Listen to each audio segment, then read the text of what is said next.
Welcome back to the PFC Podcast. The views and opinions you are about to hear are the speakers and do not necessarily reflect those of anyone else. Now on to the podcast. Welcome back to the PFC Podcast. This is Dennis, and this episode was recorded with the sponsorship and support of the Special Operations Medical Association. Thank you guys very much, and I hope you enjoyed the talk. All right, does that sound good for everybody? Cool. All right, thank you, Ari, for the introduction. My name is Joe Macarelli. I'm the SEMA for 2nd Battalion 3rd Group right now. I'm joined today with Major Adam Burgess. He was our ER doc during our last trip to Syria in 2023. And it's our First Class Tom McDonough, the CA Detachment Team Sergeant and Whiskey 4 Medic during the same trip. We're here today just to tell you guys some of the lessons learned and how we can empower individuals in all aspects and echelons of your forward operating base or mission support site to fill some of the gaps left with the reduced commanding and reduced resourcing that came with the end of GWOG. All right, we're going to see if this clicker works. Sweet. All right, obvious disclaimer, the views and opinions we express today are our own, and in no way they actually represent the DoD or any of its components. So a quick overview, it was late August 2023. We were in a mission support site along the new Middle Euphrates River Valley in Syria, supporting the Syrian Defense Forces to conduct the ISIS operations. When we began taking casualties, that ended up being 63 patients that we saw over 5 days on top of the casualties who lost their lives before they got to us. 16 of these cases were surgical cases, so basically 1 in every 4.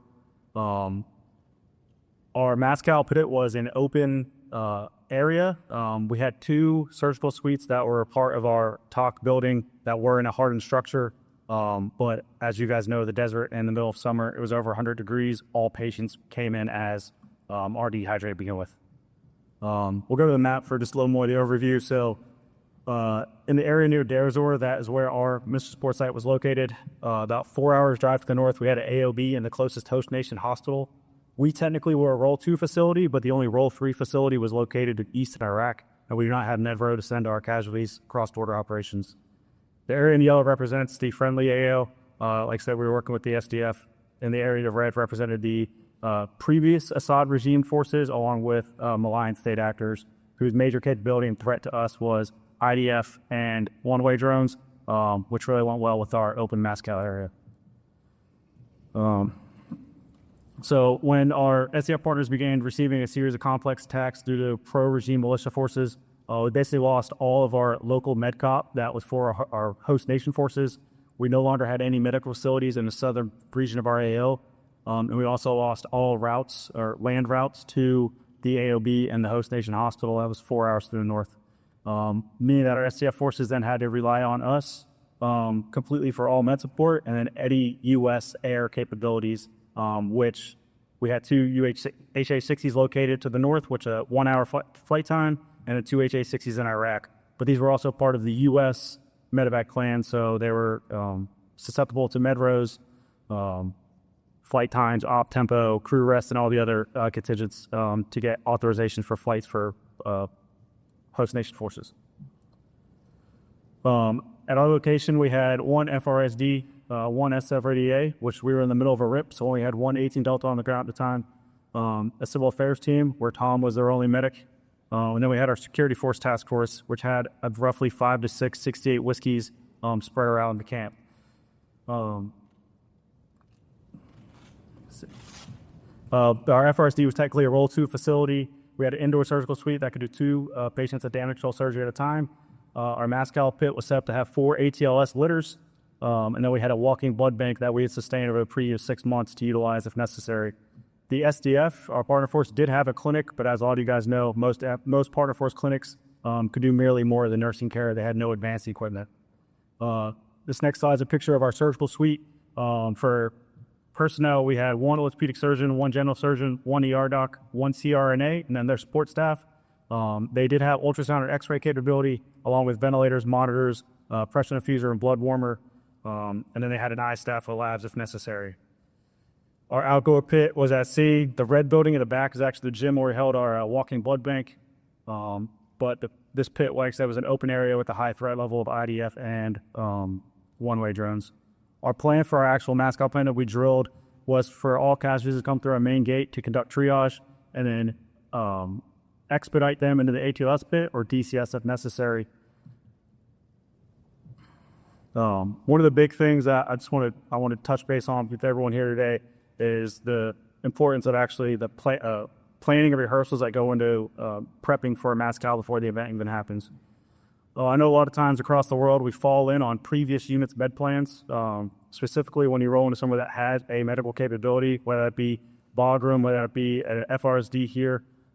It's really important to always improve your fighting position like anything else. Make sure you actually get what the previous SOP is and then refine it to be your own. When we showed up to our mission support site, the previous FRSD was actually the tactical commander of the mass cal plan they had. Therefore, everything besides the movement to the HLZ, they were in control of. We had the belief that wherever you go, if you have medical capabilities, you want to have your medical providers be able to focus strictly on medicine. Just like a CCP in a Ranger handbook, a NASCAL is a tactical operation with medical aspects. There still needs to do medevac, you still need to do triage, you still need to do craft control, you still need to do security. So realistically, if I could keep Adam and his FRSD team solely focusing on medicine, every other NCO or commander on a base can focus on his other tasks.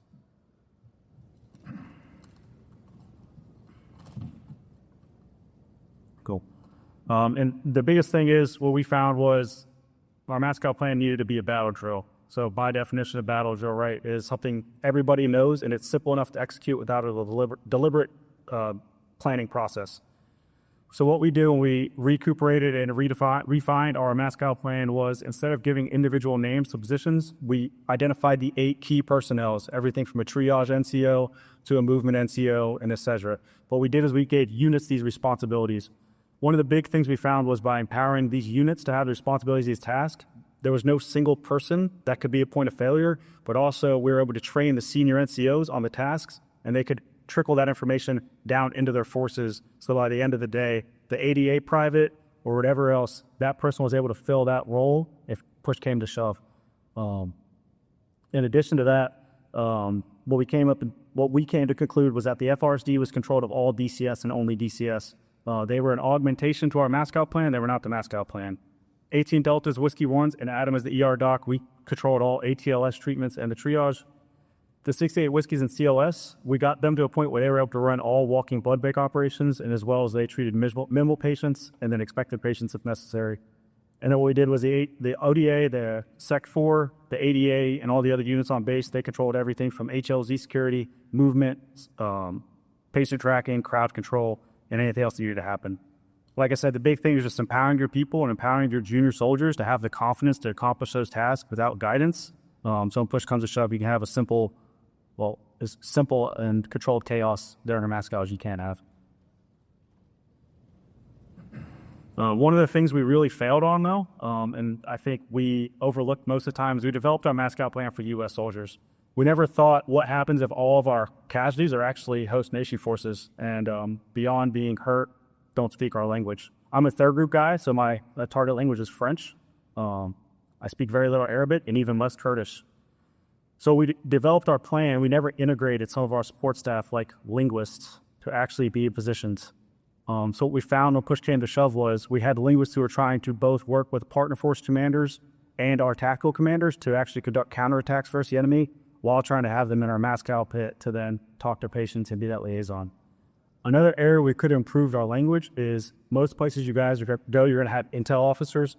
The whole time looking back on it, I had an analyst who had a 3-3 in Arabic that I never once asked to come help talk to these casualties. So use those resources beyond your actual medical personnel and see what strengths every person has to bring to help you get through what you're trying to accomplish. And finally, just to touch on walking blood bank. Walking blood banks will become a huge idea in SOF specifically, try to bridge that gap in the lessening resources of fresh or stored whole blood on the battlefield. What we found was when we developed our MASCAL plan is when we have so many medical personnel that have the higher abilities to perform all the tasks. So what we did is our goal was to have CLS personnel be able to conduct walking blood bank from flash to bank. What this meant was every week we had to drill everything from admin draws to testing to how to do vitals and documentation for our donor pool. We also found was we initially had a donor pool who may have other tasks that you to accomplish depending on the mission threat. For example, when we showed up, the ADA was our donor pool. Well, when you have drones and IDF, the ADA becomes a pretty important part of your base. So we found if you can differentiate by unit RAG cycles or by unit threat level responses of who your actual donor pool is going to be, you can actually have personnel who aren't going to be leading critical tasks when push comes to the shove. And then the other thing that really helped was streamlining admin tasks. We all have that idea that, 15 minutes you want to have that first bag of blood ready to go and be hung. It's kind of our bread and butter. What we found was when you try to move people through a walking blood bank in a regimental manner, by the time they get done with documentation and admin and they're starting the blood draw, you're already burning valuable minutes. So how we kind of got around that was every donor on base had a pre-filled packet of all their documentation with their name on it. All they needed was their final basic initials on there. They would initially go to the walking blood bank station where a CLS medic would be ready to stick. As soon as that IV hit his arm, that's when vitals would start, and they would finish the documentation. So while that was happening, the blood was drawing into the bag. I think we were getting blood within anywhere 12 to 13 minutes with everything but the testing done by the end. So like you said, really valuable in that is actually teaching your CLS personnel or whoever's in charge of this those tasks so they can execute as in a battle drill. For more on blood, though, I'm going to pass it off to Adam to actually talk the actual triggers and a lot more of the stuff that goes into the things doctors care about that come to blood. Thanks, Joe. So, despite all our planning and rehearsals, as Mike Tyson famously said, everyone has a plan until they get punched in the face, and we definitely got punched in the face pretty early on in this event. We're going to hammer blood again, and not to beat a dead horse, but I think if I were to take one single point away from this deployment and this experience, it was the importance of being able to operate a walking blood bank effectively and then knowing how to utilize this resource, this critical resource, effectively without overutilizing it. So have predetermined blood bank triggers in and of itself sort of a tricky topic. There really is no predetermined trigger, right? It's really situation dependent. How much do you have on hand? What's your resupply look like? What's air coming into your location going to be like for the next 48 to 72 hours based on weather? And then what's your donor pool currently look like? SMA brought it up this morning. We had intermittent issues throughout this deployment with different units coming in and out of the MSS regarding who was pre-screened and who was not. And I'm not an 06 or 07 commander who can authorize that they pay the money to get this done before they come into theater. But I can tell you the logistics of trying to do it once you're downrange are remarkably, remarkably difficult.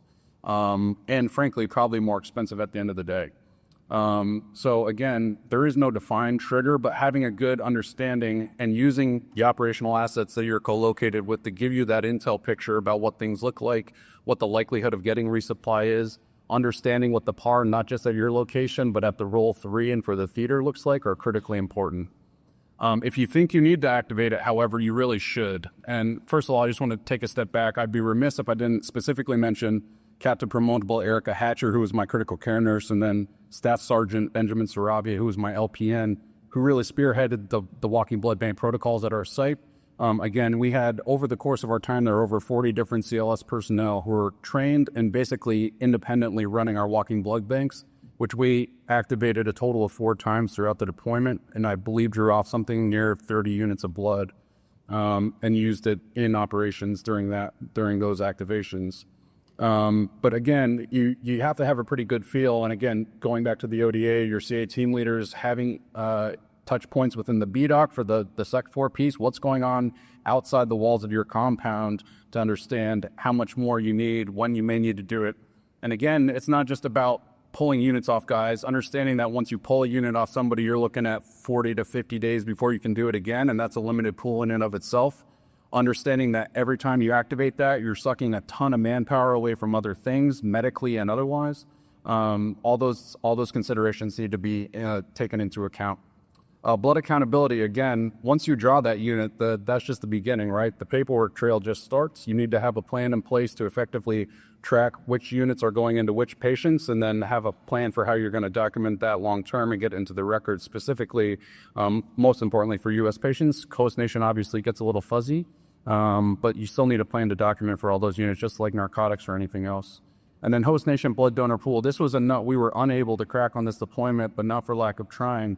Based on where you are, though, understand that the patients, if they are not U.S. or coalition patients, have blood in them too, and you should try to use it. We sent CONOPS up trying to get authorization to do this with this. We were not successful during this deployment. But keep that in the back of your mind. There are resources in and around your host nation partner force as well. And if you get the authorization to do it, I would highly recommend it. So for self-protection, this is pretty basic stuff, but rules of surgery, right? Eat when you can eat, sleep when you can sleep. Manpower, again, becomes a critical asset, especially in the setting of a 5-day sort of rolling mass cal. You have to protect your people from themselves, and sometimes you have to protect yourself from yourself and understand when you need to take a knee. Look for the signs of fatigue in your teammates, look for the signs of fatigue in those people that are augmenting you, and make them take a timeout, get them fed, get them water, get them slept, and make sure that they're taking care of themselves. It's not just about making sure they're safe, but also that at some point we do become a danger to our patients if we're not adequately caring for ourselves. Army rules, drink water. Obviously, during this operation, August in Syria, we were looking at temperatures up to 150 and 120 Fahrenheit in the sun, working primarily outside, except for our surgeons who had the luxury of working in our tiny little cramped OR the majority of the time. So of critical importance, we did have a couple of heat cats for people trying to help us throughout the event, and obviously that just takes away from your ability to care for the patients who need it most. Utilize environmental protection. We had a shaded roof, I'll tell you later on in this deployment, when the IDF threat increased significantly. We ended up having to take over another building on this outpost to build out sort of a new mass cal area. But again, going back to the point of this talk on building relationships, this really goes back to our ability to communicate to that Sec 4 commander down there who is not medical, who really doesn't necessarily care about treating 100 Syrian patients at a time, that this is a vital resource, helps us build relationships with our host nation partners, and also gives us the protection we need to stay safe in case IDF does end up hurting some of his soldiers. PPE, again, protecting patients and people from themselves, making sure that the people who you're training up know how to protect themselves. That's gloves, that's masks, etc. And then have a plan for sustaining prolonged operations. Again, just work rest cycles. We were technically a split FRSD. We were all essentially one of one, working with 218 Deltas, a couple CA medics, and then whatever Sec 4 medics were available. Learning sort of the skill sets and personalities of each individual on your team is critically important. Understanding who can sort of take the longer hours or who needs to take a break. Also understanding what specialties sort of need to be available during what hours became critically important. Equipment, lots of lessons learned, especially, again, this was a conventional FRSD at the time, but serving under a CSGIF, so deployed in support of special operations. We learned a lot. One, again, this is going to be universal. Electrical devices are not always reliable, especially in temperatures exceeding 100 degrees Fahrenheit with power surges every few hours. Again, generators became critically important. We were able to get those in time, but not right away. I highlight X-ray. Joe mentioned that we had X-ray capability, we had ultrasound capability, we had fluid warmer capability. None of those are intrinsic to the FRSD. Those were all feeder-provided equipment. The FRSDs divested from X-ray some time ago, and I'll tell you, without the X-ray, we saw over 200 trauma patients over the course of the entire deployment. Decisions would have been dramatically more difficult, and I think outcomes would have been significantly worse had we not had that capability. And I know it's something we brought up before and they're talking about, but X-ray, ultrasound, and the Belmonts were critical and not intrinsic to the FRSDs themselves.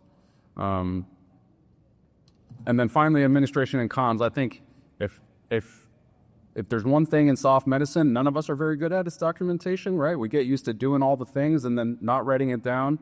But especially in this situation, the majority of our patients, we were being flown to another U.S. outpost, driven in a pickup truck and dropped off in front of a supposed host nation Role 3 hospital where some of them maybe spoke English. And so learning how to communicate with them so that our patients had the best chance of a good outcome was critically important. So again, utilizing the relationships with our linguists, we developed an Arabic, basically JTS form that we began filling out with the help of our linguists and sending with all our patients so we could effectively communicate with the host nation hospital what we had done, what interventions they had received. Became hugely important. And then just logistics, right? Like, we didn't expect to get 100 patients at one time. And so I think we had 50 of each form when we deployed, thinking, well, that's going to be enough. I think they had done 6 total surgeries the prior 6 months before we got there. We ran out day one and didn't have a printer to print anymore. So thinking about those things ahead of time, sometimes more is better, not for everything, but in this case, it certainly was. Train the CLS medics. Again, this is another place where it's not just CLS medics, but anybody that knows how to read and write can help you fill out a documentation form if you're speaking effectively to them. So we spent a lot of time working with our Sec 4 partners so that they could be our hands and write down the stuff we were doing as we were doing it. And then documentation too. We struggled a lot initially, especially in this first wave, of how to identify patients. We had sort of our JTS designation numbers, which were 6 digits long and got very confusing very fast. So we decided to go with sort of an alphabetical designation. And then we realized once we hit Zulu the first time that wasn't going to work great either.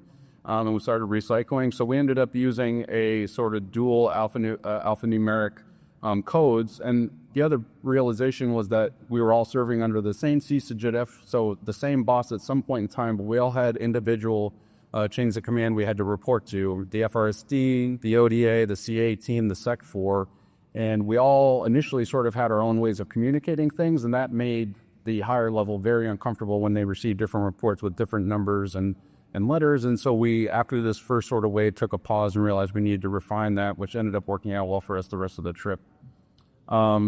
Comms pace plan, hugely important. And again, we as an FRSD essentially had no comms plan, right? Especially deploying under a special operations task force. Our green and red computers from the conventional side don't talk.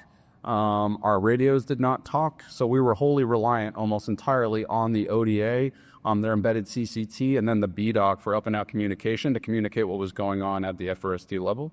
And so, again, probably something that the Army in general needs to look at in terms of how we're deploying these teams and what communication availability they have. But understanding that the relationships between units on base are the only way we could effectively communicate what was going on and what we needed. And then again, one message up and out. So again, different reporting chains, but there's sort of one penultimate report that needs to go up, making sure that everyone's in agreement about what's on that before it goes up, so there's not mixed signals up above once it gets to your level. And with that, I will turn it over to, one more. Logistics. Again, a 10-man FRSD, even in a whole 20-man FRSD, there is no logi, right? There is no medical logistics personnel built into those teams. That is something we very much had to learn on the fly. But there are people on an ODA who do it, like 18 Charlies are really good at it. So learning how to use those people to get what you need to your site was critically important. Learning your touch points at the other outstations as well as back at the Roll 3 and back at the higher level medical commands back in Kuwait and Qatar became hugely important. And really, again, it sounds like you don't want to waste supplies, but in this situation, like if you're going to ask for something, ask for all of it at one time. This wasn't a time to ask for onesies and twosies.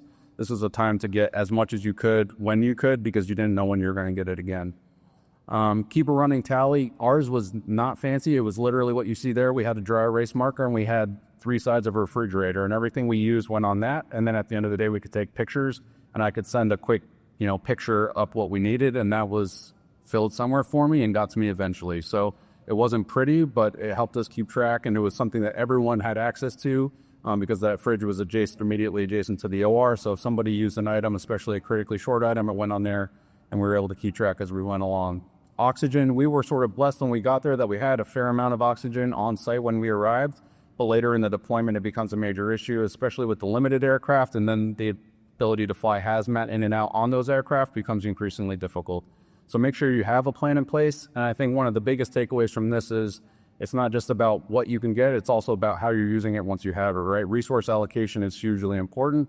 Obviously, you want your medical care to be you want it to be the standard to the greatest degree possible, but you really have to think about when you're using what so that you're not wasting things that you may not get. Have a plan for prolonged holds. Obviously, a 10-man FRSD is not built for this. We are built to be a surgical stopover and then send to a higher level of care.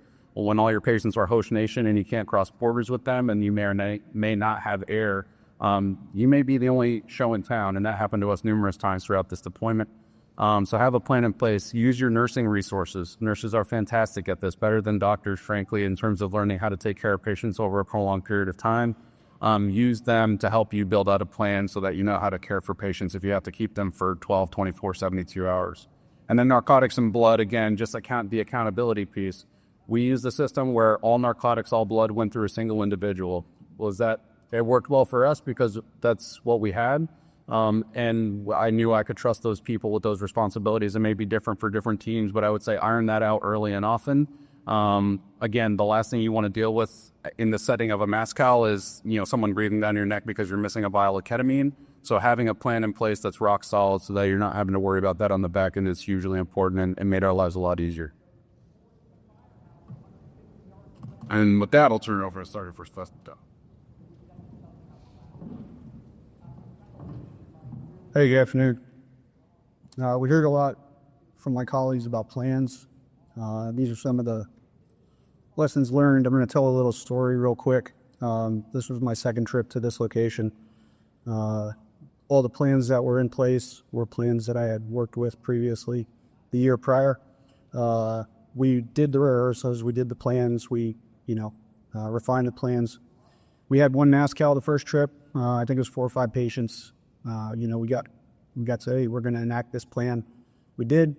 It went relatively smooth. Got through it. High-fived. Our plan worked. We did walk-in blood bank, real world twice, but we had our weekly rehearsals. Planning, refining. This second trip was pretty quiet for about 5.5 months, and then our part of the world kind of exploded. So the plans that we had been rehearsing, and like Joe said, the plans that we fell in on that we were, moving forward. I think it was the first night into the second day, we were in between waves of patients rebuilding the ATLS pit because we realized that it wasn't adequate for what we were dealing with. So the plans that were in place, the situation the first trip, it didn't stress it to the point where it was inadequate and it needed that refinement. So in between all of this, this mass cal situation or calling these mass cals, we are also having to refine the plan, build out structures, figure out Class 8. So it was a good lesson in managing chaos. So just big takeaway is, the best laid plans don't always get stressed to the point where they need to be refined. And this trip, they did, and I think we did a halfway decent job at on the fly reevaluating and coming up with new ways to do things. So it was a heck of an experience. Which one we got here? This little bud. All right, friendly forces. So there's 4 of us. Our mission and the ODA's mission didn't always line up. So if you need 8 packs and 3 trucks to get out of the gate, what are 4 of us going to do? Our plan going in was we kind of reach out to the Sec 4, some of the different units around base. So very early on, we started building relationships with the RCP, with the infantry guys. It worked out for us in the end because it's easy in the soft compound to kind of stay in your bubble and not worry about what's going on outside of there. But when things started going down, we realized, hey, this is an all hands effort. So, building the relationships outside of your compound was kind of critical. Everybody came together. Everybody donated something to the cause. We incorporated like I said, the Sec 4, the ADA, the infantry. We incorporated them in our weekly rehearsals. We did weekly medical training. That we took the 68 whiskeys from those groups, brought them in, taught them some things. The 68 whiskeys in turn had COS classes weekly for the non-medical folks. So we were fortunate to have, kind of foment, build those relationships a little early, and it really paid off for us, in these 2 weeks that we're describing, because I would say pretty much any operations other than what was critical to, the base operation ceased, and all efforts went into supporting, us at the compound with the waves of casualties that were coming in. So, I think the one takeaway for us was not adding those linguists into those rehearsals, into those weekly things. And that was one thing that we, like Adam said, we had a little bit of a hiccup because we're looking, we need these linguists. None of these, although partner force don't really speak English. I do speak Arabic, but that didn't help always with the Kurdish folks that were coming in. So yeah, tying the linguists in early definitely would have been a good idea for us, and that was unfortunately just something that we didn't realize until everything happened. So it's on this slide for lessons learned. Yeah, don't forget the linguists. They are a key part of this if you're not working with English-speaking partner force. With the partner force themselves, we did have a bit of a strained relationship on the first trip for reasons. The SDF wasn't always easy to work with, and they had their own thing. They were very keen on controlling information. We were, half the time we were playing shell games with our linguists, getting our contact out to the folks that we were having meetings with when the SDF basically said, nobody could talk if they weren't there, those kinds of things. So we would, our linguist was good. He was in on it. He would just pass on very discreetly our contacts. So while this was going on, actually, my team leader was in contact with a lot of the folks out in out in town. Some of them kind of involved in what was going on. We were trying to stem some of that. But main point is that the SDF wasn't always easy to work with. We took more of an aggressive strategy with them the first trip. Didn't really work out so well. This trip we did the opposite. Hey, I'm a soldier, you're a soldier, we're just guys hanging out. We, went and had lunch with them. I would go over to their compound. I would just set call for them. Just little things like that to help kind of bring that relationship to a better state that it was the first trip. And throughout this instance, them having us to rely on for medical, I think, was a huge asset in the improved situation with the relationship this second trip. It's easy to overlook a lot of things, but the SDF was very reliant on, one, they wouldn't go out if they didn't have ISR from us. But when everything went down and casualties started coming in, our Medro, it allowed for us to treat these host nation, our SDF partners. So one thing I did notice was the drastic improvement of the relationship from the first trip to the second trip, and little things like it didn't cost us a whole lot except time and effort to support them medically, and on that relationship, that support paid off dividends with the partner force. That last bullet, it might be something you need to take into consideration. Our Medro allowed us to treat host nation as U.S. as far as treatment of casualties, so we didn't have that issue. It could be different in other areas.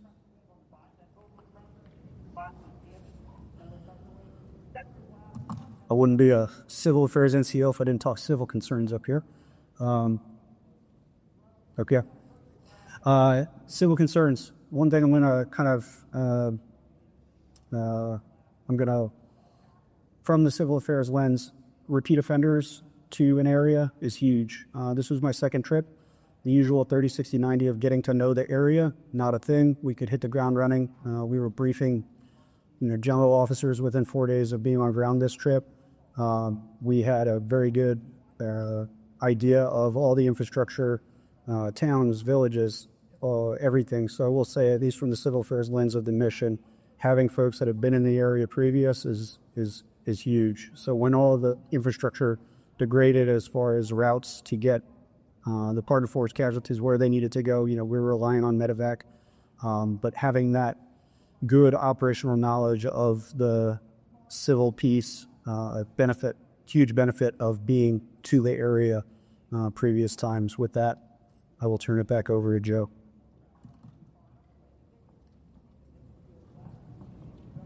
All right, thank you, Tom. So I just want to close up real quick and highlight the one big concept we have throughout this entire massive I went through.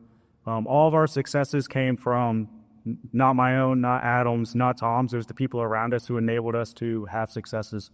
Remember that Murphy's Law is always going to happen. The enemy gets a vote. So by enabling lower enlisted or people who aren't in specific specialties to grasp the opportunities, learn throughout the process, and on game day show up is hypercritical. Beyond that, I just want to thank everyone for being here. I want to thank all the guys of Task Force Raptor during our trip, of Soda Full Bont, and all their families for all the sacrifices they make for us. And with that, any questions, I will end our presentation. That's it for today's podcast. Make sure to go to our website, www.prolongedfieldcare.org. Check out our free downloads and a ton of other helpful information.